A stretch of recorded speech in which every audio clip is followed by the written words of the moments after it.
Your hiring process sucks, and you're having a hard time hiring high-quality sales professionals, and you probably don't even know what you're doing wrong. So we're here to help you fix it on today's episode of This Week in Sales.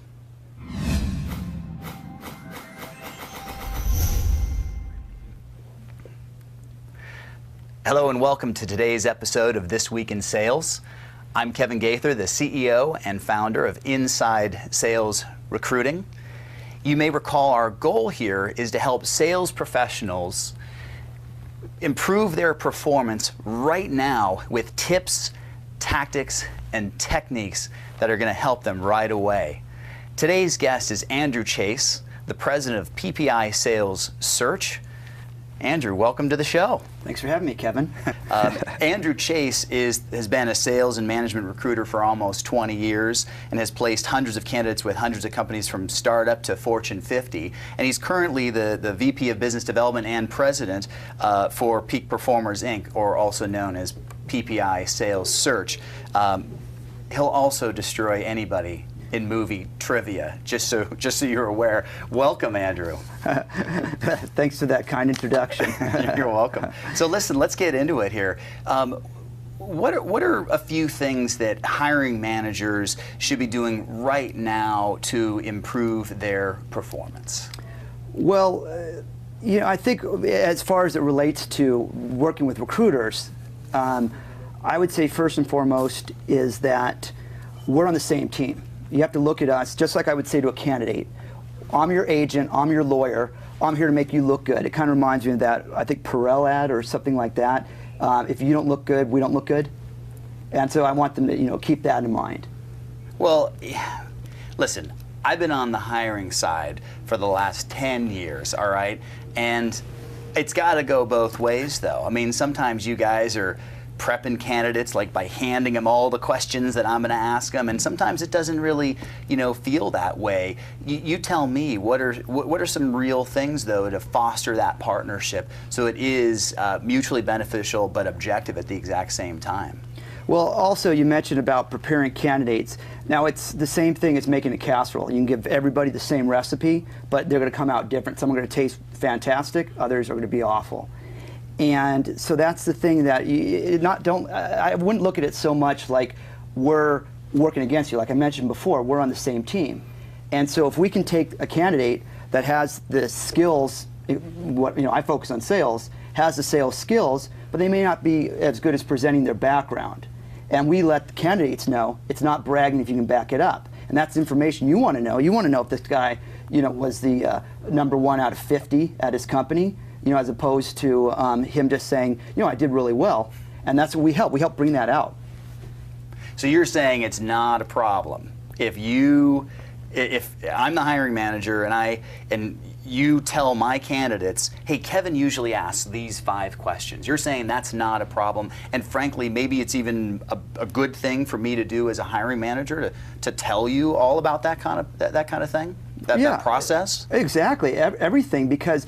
Think about this. If you give me the notes of what you're going to ask, and then you ask them, and they blow it, I mean, you already know they've been tested on that, and you can know that anyone that comes from me has been told and prepared on how to close. Mm-hmm. And in sales, if you can't close, well, it's like filling up a bottle of water and not putting the cap on it. You bump into it, it's going to spill all over the place.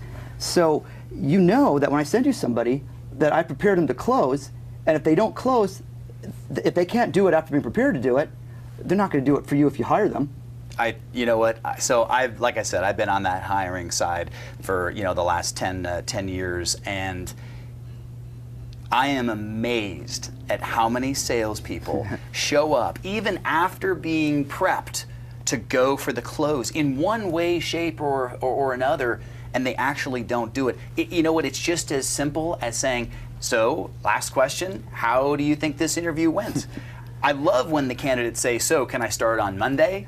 That's a great question. That's pretty aggressive, but some sort of close as opposed to any final questions. No, that's okay. Where's the door? The way they act, and you and I have talked about this before, right, Andrew? Yes. In an interview, the candidate is the best, the very best that they're ever going to be. They're on their best behavior, they're operating the best they think they're going to operate, and if they don't close at the end of that interview, it tells you a lot about how they're actually going to act during when they have to sell against a quota, right? Yeah, I liken it to internet dating. If somebody's picture on there if they don't look good in that picture, they're only going to look worse in person. That's the best possible presentation they can give themselves. Exactly. So it's the same thing. So who is, and I want to get back to some of these tips of what the hiring managers can do right now. So work in partnership with your recruiter and discuss some of the things that are going to be disclosed and described during that interview process. That's tip number one. But who's winning that market besides a partnership, which sounds kind of nice? What other who's winning the hiring battles out there for sales talent? What are those hiring managers doing? Excellent question. First off, there's a lot of hiring managers say to me, there's a ton of people out there. There shouldn't be any problem. Yes, there's a ton of people looking, but the best people are most likely still employed because they're the best. And even if they're not, everyone's competing for the same person. So you have to make yourself sexier than the next person. So if you're making it harder for the candidate or harder for me to make you look good for the candidate, then you're gonna lose that candidate. So the other day, one of our clients this is in the Bay Area, so anything goes in the Bay Area. The candidate wanted a weekly massage thrown into the package. And so the recruiter got creative and found out a way to work it in. They took some money from one place and put it into another so that the candidate saw in the offer that part of it was going to be that weekly massage. So creativity has a lot to do with it, thinking outside the box. Right. And how about in areas, some of my clients don't want to talk about compensation with the candidates. So they'll say, look, it's all dependent. The compensation is all dependent upon past experience and what they've made before. Now, you tell me, Andrew, with your nearly 20 years of sales experience, how do the candidates, the high-quality candidates, view that kind of perspective? Well, it's like you're trying to hide something. It's the same way in which a candidate doesn't want to tell you how much they've been making. And it's kind of, all I know is when I'm talking to a candidate and I ask them, tell me what's your base salary for the last 3 years, and what did you W-2 with your base plus bonus and commission. And if they're sketchy about it, and if they don't know it off the top of their head, I can tell you, what I made going back 15 years. If they don't know off the top of their head, they're probably not a very good salesperson in the first place. And secondly, if they're being coy or they don't want to give the information up, they could be hiding something. Because salespeople, I've always worked on commission, and I love that because it's like walking around naked. You look at the board, and that tells you, where you are. And so I've never been afraid to tell how much I made or how many people I placed or what I've done. And that goes back to, it's not bragging if you can back it up. So I would say to an employer, it's the same thing I'd say to the candidates: be as honest and out there as possible. And if you're afraid of giving out a number to the candidate, and you want to do it where you're like, well, it depends on experience, you really need to know what are the things involved. That's too general to say it depends on experience. The person needs to have 5 years of this sort of technology, or they need to have been at this percent in terms of their stats and things like that. So just don't be coy. Mm-hmm. I love that. And I had a client yesterday ask me about the hiring process, and his whole premise, and you've probably heard this, we've got 10% unemployment rates out there. Look, it's our market now, and we can have an interview process that's very thorough and very long. And I said, well, maybe you might be able to, but I want to get your thoughts on who's winning the battle out there? Who's winning the hiring battle? Those that have a very long, drawn-out process? Those that have a short process? Is it somewhere in between? Talk to me. Yeah, I think a long, drawn-out process is fantastic. If you want to get B players, you can get all the B players you want. If you want to, make it go on for months and months. The A players are going to be off the market so quickly because the other people that are being more creative than you, they're going to be getting them. And and I don't believe that you should have that really fast in terms of I mean, time-wise, you can have it fast, but I think there should be a lot of steps. And if you and to make a buy-in, it's the same thing if you're dating somebody, or if you're trying to, if you come across as on the candidate side, there's a difference between being desperate and being urgent. And you can be urgent for the right opportunity. And the same thing with the company. You show them urgency by moving the process quickly.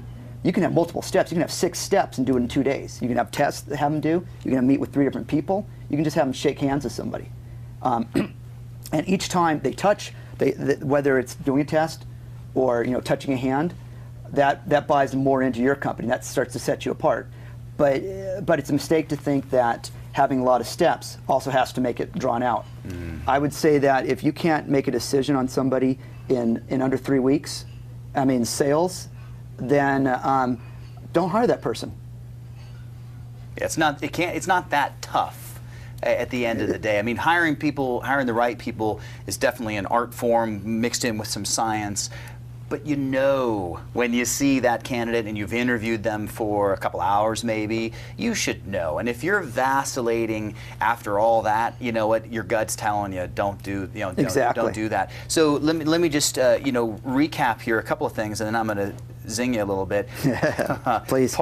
We've got make sure you partner with your recruiter. Dig down deep on how you guys can make each other look good.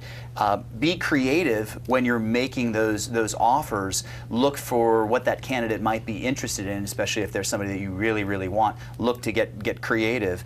Be as transparent as you possibly can with that candidate, especially as it relates to training, work hours, and compensation, because if they didn't disclose compensation to you, that would be shady. It goes both ways. And make sure you have a quick process. I think you made a really, really, really good point. A quick process can still have lots or multiple steps to it.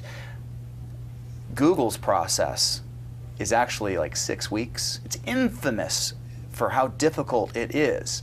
Are you telling me that Google is hiring B players? Okay, how many Googles are there? One, sure, yeah. Okay, there's the exception to the rule. Thank you, Kevin. And people for Google, they'll kill their grandmother to get in there.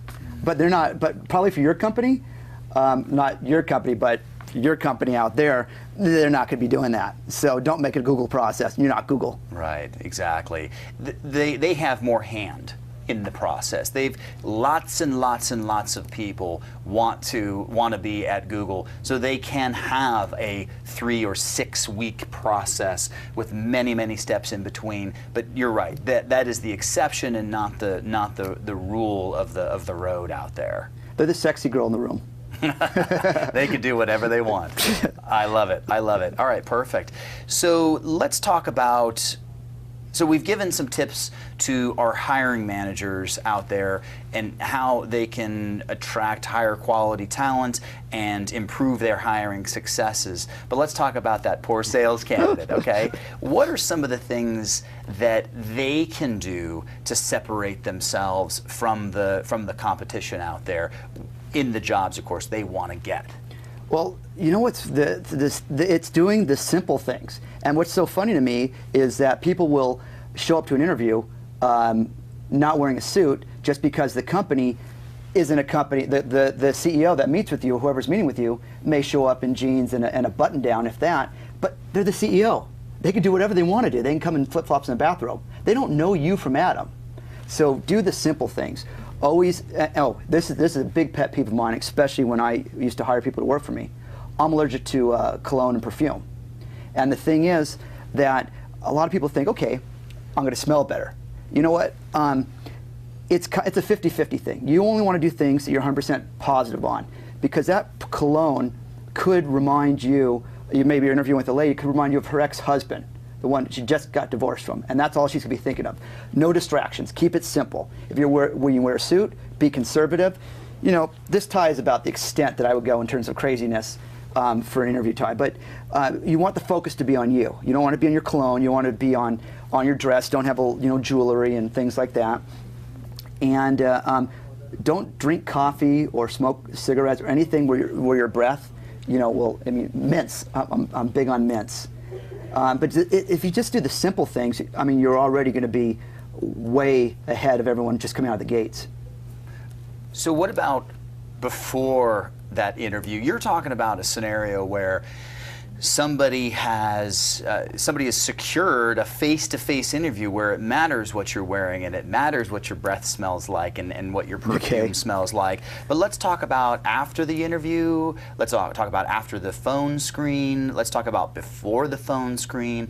What are some of those things that the candidates can do to improve their probabilities? I mean, I've seen resumes that have QR codes on it and resumes that have pictures and stuff like that.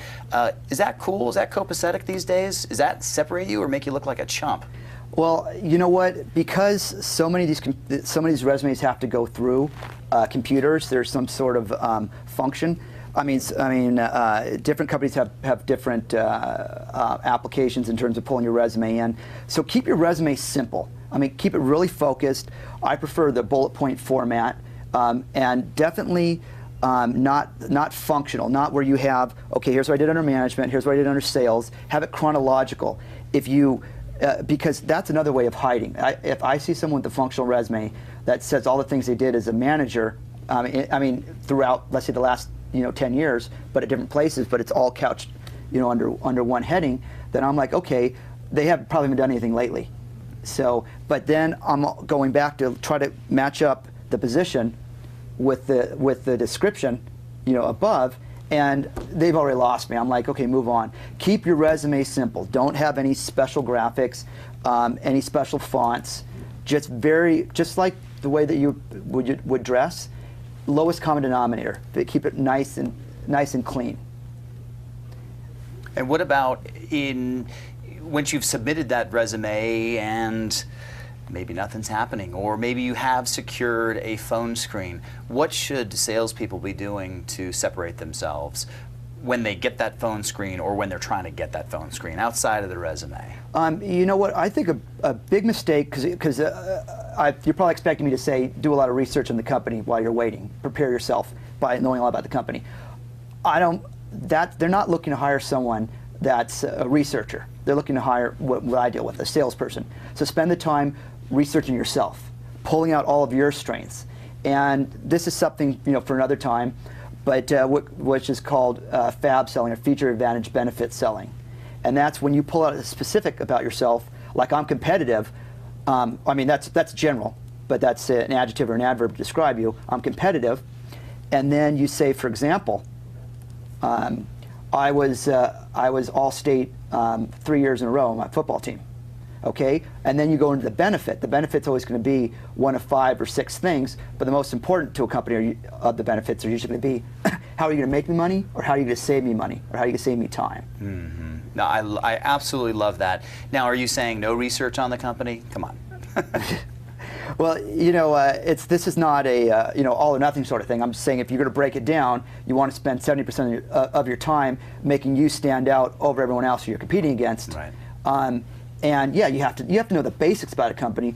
But I think another thing people try to do is get too I don't want to say witty or sophisticated, but they'll find out like a little known item, and then they'll mention it and they'll just show, look how smart I am. I found this thing about your company.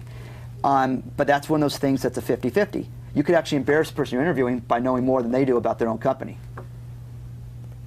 I love that. And when I'm counseling friends and salespeople, candidates that I'm working with, I actually advise them to treat the interview just like they would treat an objection handling scenario in sales. Why don't you anticipate 10 questions that you might get and how you might answer that question? And I use situation, action, result. I was faced with this particular situation, I took this particular action, and the results were this. And I make sure I tell the salesperson or the candidate to emphasize on each of those questions what the situation was, what the action was, what the result was, and ideally, just like you said, it's saving me money or making me money, or I hit my quota consistently thereafter because I did these particular things. You know, I love that turnaround story. I was the worst salesperson on the team for the first 90 days. Thank God I got a break and had a good coach to help me, and I turned it around by doing these 3 things, and the result was I made President's Club in my first year. That's an awesome story. That's the kind of story that, as a hiring manager, I'm like, jackpot. Nice work. I'm going to change my prep packets to add the way you had instead of the feature benefits. Same thing, but it sounds better when you say it. You know how to sex it up. We'll agree on a licensing fee. How about that? Perfect. Well, good. Well, so let's recap there. Definitely wear a suit to your interview as a candidate. Be conservative. Don't be flashy. We're talking about conservative in your dress, conservative in your resume, conservative in the cologne that you're wearing. Make sure mince for that face-to-face that you're not smoking or drinking coffee beforehand, so you don't have a malodorous smell. And make sure you're doing a lot of research on yourself.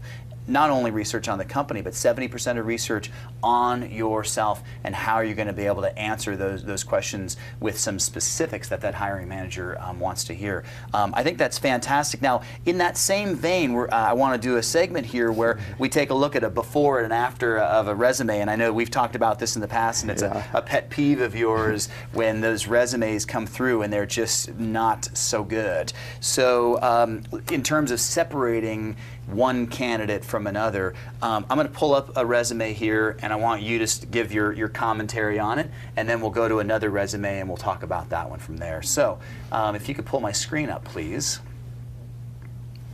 So I'm going to go to the... So this is ostensibly above the fold. Now, by the way, Andrew, how much time do you typically spend on a resume? 10 seconds, about 10 seconds. 10 seconds. And something to understand, both sales recruiters and hiring managers in sales have ADD. So that's probably a long time. Perfect. 10 seconds. So let's spend 10 seconds on this. Talk to me. What do you say? I always feel like I want to go up there and start, with a pointer and start hitting things there. And objective, take that off. I mean, if you want it specific. I mean, you know what company you're going into. You don't need to tell them what you're looking for. That's just waste. That's a waste of space. That's a waste of good real estate. The skills. I'm looking at that, and okay, excellent written, verbal communication skills. Things like that are throwaways because they'll know by reading your resume how your written skills are. Verbal, when they talk to you, they'll know how it is, and likable. I mean, by who's deciding if you're likable? Is you should have some sort of citation by how you got that. Enthusiastic, persuasive. That's okay. That's all this stuff is blah. Right. And I'm moving down to see. The first thing I notice is the social media, Microsoft Excel, Word, Access, because that starts telling you some specifics that they know. So you know that they know what everyone else knows. Fluent in Spanish. That's key, especially in California. And you like that? Yeah, you definitely want to put out things. And touching on that, well, I guess we're about to go down to education, so I'll speak to that next. Education should only be at the top of your resume if you just graduated. And for this person, it looks like they've had some experience going, I don't have a date when they graduate, so I don't know. But you want to put your education down at the bottom, because whatever they see first is kind of defines who you are. And if you're defined by your education, then it's okay to be defined by your education. You just graduated, but and you have no other work experience. Otherwise, you want it at the bottom.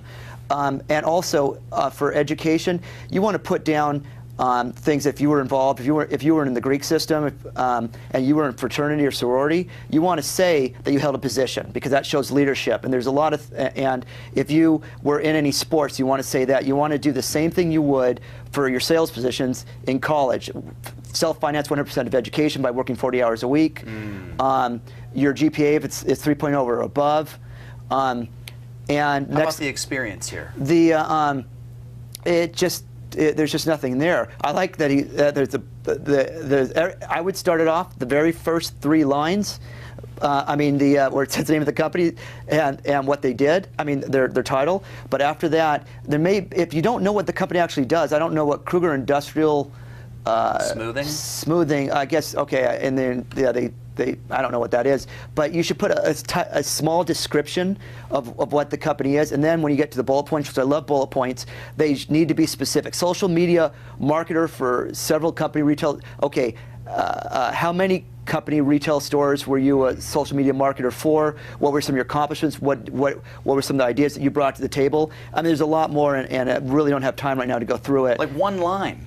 He's got one line for each of his jobs, and it's not very specific. I mean, Andrew, this dude has just explained his job, not what he accomplished in his job, right? You know, it's frustrating to me because I feel for this person because they don't have support. They obviously don't have support in their lives, and I mean, I believe it or not, I actually care about people, and I want people to do well, and so I will send how to redo a resume to someone that I can't help, but just because I want to help them out, right. I'll shoot one off. Probably about 5 a day that I do that. Good. Well, let's take a look at an after picture here, and yeah, that's right. I'm a Niner fan. You're just going to have to get over it. But let's talk about this resume. And you've said some things already, but I want you to crystallize now for our viewers why this is that much better and a good template to use. Okay, well, right there it says Peak Performers Inc. Fantastic name for a company, I must say that. Unbelievable. And it says what it is: 500 winner that specializes in direct placement, senior executive level sales and technology professionals. Okay, so it's a quick description. That's all you need, no more than that. Okay, then you have the title, which is good. And then it has a little description of what, as an area manager, what the person did. And then the bullet points, which I love. Look at those numbers on it. 120% of quota, 2006. Brought in 350,000 net sales. The person before, I don't even know, that person doesn't even exist to me anymore. This person, I want to marry this resume. That's all I have to say. Look at those numbers, numbers. And even instead of writing down, this one has number one the correct way, but don't write down number one, O-N-E. You want actual number. And this is not like you're writing this is not like in English class. You don't write a resume like you would in English class. So you can have numbers up front, like number one, number two. You can start that way. Yeah, no, this one is succinct, has numbers. I mean, it's just very clean. Yeah, absolutely. And one of the things I love about this resume is that not only, if somebody says to me in an industry that I don't know, like Kruger Industrial Smoothing, what's an annual quota for somebody who works at Kruger Industrial Smoothing? I have no clue. So when somebody says, I generated $300,000 this year, I have no idea if that's good or not. In this resume that we just saw, that candidate then parenthetically noted that they were 175% against a quota of $200,000 for that full year quota expectation. That tells me that that's somebody that is top of the class. Not only did they say number one, but they provided some specifics there. That's an excellent point. Excellent point. So you have to have some sort of make it referenceable. Yeah, no doubt about it. Fantastic. And note that there's no skills associated with this, and the resume goes on. It's list accomplishments, achievements. There's your educational background, listing 4 accomplished, 4-year varsity letter award, or clubs, or were they president of their sorority or fraternity or something like that. And then professional training, certification. Yeah. Did they take a sales training class on their own or something like that? That's cool stuff. That tells me that they're well-rounded, bigger, badder, better than maybe somebody else that I'm interviewing, right? That speaks to something I want to mention really quickly. You talked about how can you have yourself ready before you even get an interview, just in general. Go to the, I mean, you can find everything online now. Go take courses online. Read, go to the library. Take out their DVDs on sales techniques. That's what I did. When I first got into sales, I learned everything I could on sales, and you don't even have to. It's not necessarily learning about interviewing, but just like going back to yourself. So and you could put those things on the bottom of your resume that you went to a Tom Hopkins sales seminar, or that you read Spin Selling book. Very good. I love those things. Well, that's all we have for today. Andrew Chase, thank you so much for being on the show today. If you have any additional sales questions for us, maybe you want us to attack on another show, email me at askKevin@thisweekin.com. Of course, tweet at us, follow us at Sales Week, or follow us on Facebook, This Week in Sales. And of course, don't forget to find us on YouTube, youtube.com/show/This Week in Sales, easy for me to say, and find us on iTunes and subscribe to our podcast. Thanks for joining us on today's episode of This Week in Sales.